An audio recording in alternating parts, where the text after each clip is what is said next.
வணக்கம் நண்பர்களே. நம்ம வீடுகள்லாம் குப்பைய தூத்து பெருக்கி ஒரு மூலையில கொண்டு போய் தள்ளுவோம்.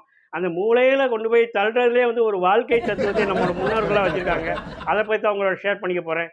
எப்பயுமே பார்த்தீங்கன்னா, வீட்ல குபேர மூலைன்னு ஒண்ணு இருக்கும். குபேர மூலையில தான் பார்த்தீங்கன்னா, நீங்க பீரோ வச்சிருப்பீங்க. பீரோல பணத்த வச்சிருப்பீங்க.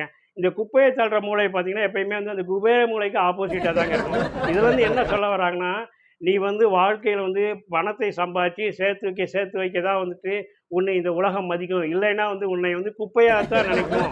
அதனால நீ பணத்த சம்பாதி அப்படிங்கிறத காட்டுறதுக்காக தான் அதுக்கு எதிரா அந்த குப்பைய சேர்த்துட்டு வராங்க. நீ இந்த பக்கம் இருக்கணும், அப்படி இல்லாட்டா அந்த பக்கம் தான் அப்படிங்கிற நமக்கு சொல்றதுக்காக தான். அதுல இன்னொரு விதமா என்னன்னு பார்த்தீங்கன்னா, நீ பணத்த மட்டுமே சம்பாதிச்சுட்டு போகாத. பணத்த மட்டுமே சம்பாதிச்சேன்னா, பணம்ங்கிறது வெறும் குப்பை தான்டா. பணத்தை தாண்டி மனிதர்களை சம்பாதி, அன்பின் மூலமாக நிறைய உறவுகளை சம்பாதி. அப்படி சம்பாதிச்சேன்னா, அதுதான் உனக்கு நிரந்தரம்.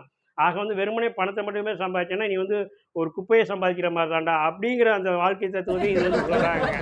சரி, இந்த குப்பை, அந்த பேர் எப்படி வந்துச்சுன்னு பார்த்தீங்கன்னா, அந்த குப்பையில போனா பார்த்தீங்களா, ஒரு குப்புன்னு ஒரு வாசம் வருங்க. அந்த குப்புன்னு ஒரு வாசம் வரனால அது குப்பைன்னு சொல்றாங்க. அதுபோக பார்த்தீங்கன்னா, குப்பை முழுக்க இந்த காலத்துல நெகிழி பைகளா குவிஞ்சு கிடக்குது. அந்த மாரி நெகிழி பைகளா குவிஞ்சு கிடக்கிறனால, குப்புன்னு ஒரு வாசம் வர்றனாலயும் தான் அது குப்பை அப்படின்னு சொல்றாங்க. ஓகேங்களா? குப்பைய பத்தி அரிய தகவல்கள்லாம் நீங்க தெரிஞ்சுக்கிட்டீங்க இல்லையா? இன்னும் அடுத்தடுத்து நெறைய வீடியோல நெறைய விஷயங்கள பேசுவோம். இந்த வீடியோல இருக்க இந்த தகவல் உங்களுக்கு பிடிச்சிருந்துச்சுன்னா நண்பர்களோட ஷேர் பண்ணுங்க. என்னோட சேனலுக்கு சப்ஸ்கிரைப் பண்ணுங்க. நன்றி, வணக்கம்.